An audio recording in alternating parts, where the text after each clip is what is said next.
Siapa ya orang yang pertama kali menemukan cappuccino?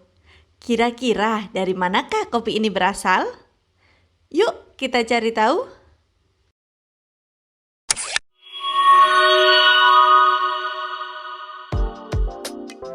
Budaya nongkrong sambil minum kopi sudah menjadi kebiasaan bagi masyarakat terutama di Indonesia.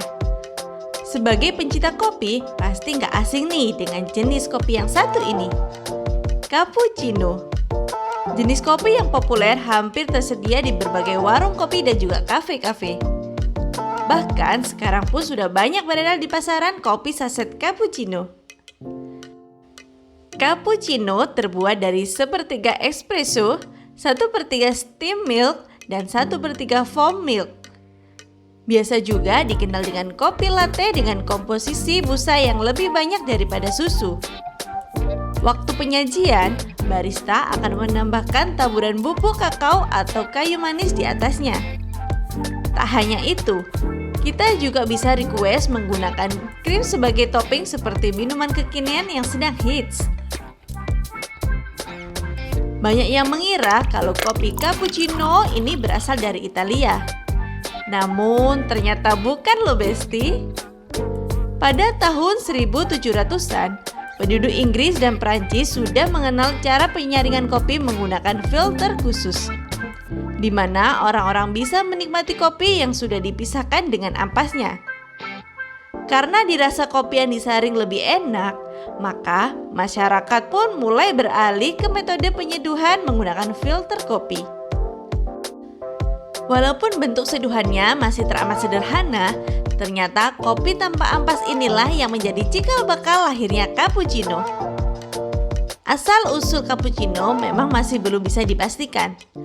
Tapi penemuannya kerap dikaitkan dengan biarawan Capuchin bernama Marco de Aviano di Wina, Austria. Konon, kedai yang ia datangi di Wina menyajikan kopi yang terlalu pahit, sehingga dia meminta pelayan untuk memperbaiki pesanannya. Dia meminta untuk menambahkan gula dan krim ke dalam kopi hitamnya. Dari abad ke-20, penggunaan susu segar yang dicampur dengan kopi merupakan fenomena baru yang terjadi di kafe dan restoran. Walaupun penggunaan susu full cream sudah sering digunakan jauh sebelum itu. Karena dirasa cukup unik, pelayan pun mencatat modifikasi resep lalu memberi nama kopi itu dengan sebutan cappucciner atau orang-orang sering menyebutnya cappuccino. Nama itu diberikan sebagai bentuk apresiasi untuk menghormati Marco sebagai biarawan tercinta mereka. Selain itu, warna coklat pada kopi cappuccino juga hampir sama dengan warna jubah biarawan Capuchin yang sering dipakainya waktu itu. Jadi, cappuccino disiapkan dengan sedikit krim untuk mendapatkan warna kapusin. Nama cappuccino sendiri dalam bahasa Italia memiliki arti tudung. Pada saat Perang Dunia Pertama, cappuccino adalah minuman kopi yang umum di kafe-kafe di bagian utara Italia yang pada waktu itu masih milik Austria. Sajian cappuccino original pertama lahir di Italia pada tahun 1900-an. Tak lama setelah itu, sekitar tahun 1901, mesin espresso pertama kali lahir. Namun, rekaman sejarah atau bukti otentik sejarah soal cappuccino baru muncul di tahun 1930. Cappuccino semakin melejit dan menyebar cepat ke seluruh kafe dan restoran di negara Italia. Di masa itu, ada semacam tren yang digandrungi oleh penduduk Italia, yaitu duduk di kafe atau restoran, menyesap espresso atau cappuccino yang di atasnya diberi whipped cream, kayu manis, dan coklat sambil membaca atau mengobrol dengan pengunjung kafe di sebelah mereka. Cappuccino mengalami banyak perkembangan dan modifikasi setelah Perang Dunia Kedua. Hal ini berkat perkembangan yang dialami oleh mesin espresso. Tak butuh waktu lama, racikan cappuccino yang diciptakan oleh barista Italia pun segera menyebar ke seluruh penjuru dunia. Pertama kali cappuccino menyebar ke daratan Eropa dan Inggris.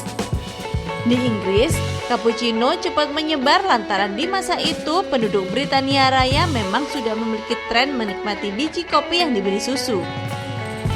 Cappuccino baru masuk ke Amerika di awal tahun 1980-an.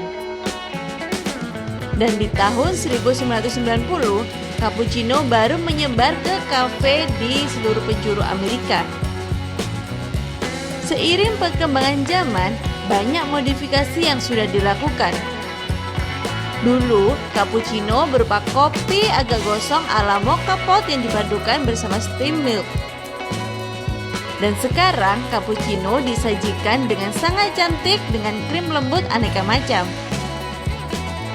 Jadi, dari tahun ke tahun, cappuccino semakin menggoda ya, Besti? Tahu nggak, Besti? Saking populernya, sampai-sampai setiap tanggal 8 November diperingati sebagai Hari Cappuccino Nasional loh. Nah, gimana guys? Sudah tahu kan sejarah tentang cappuccino? Semoga bisa menjawab rasa penasaran kalian ya. Kalau besti-besti semua penasaran tentang fakta unik lainnya, silakan tinggalkan komen di kolom komentar ya. Jangan lupa like dan share kalau kalian suka dengan video ini.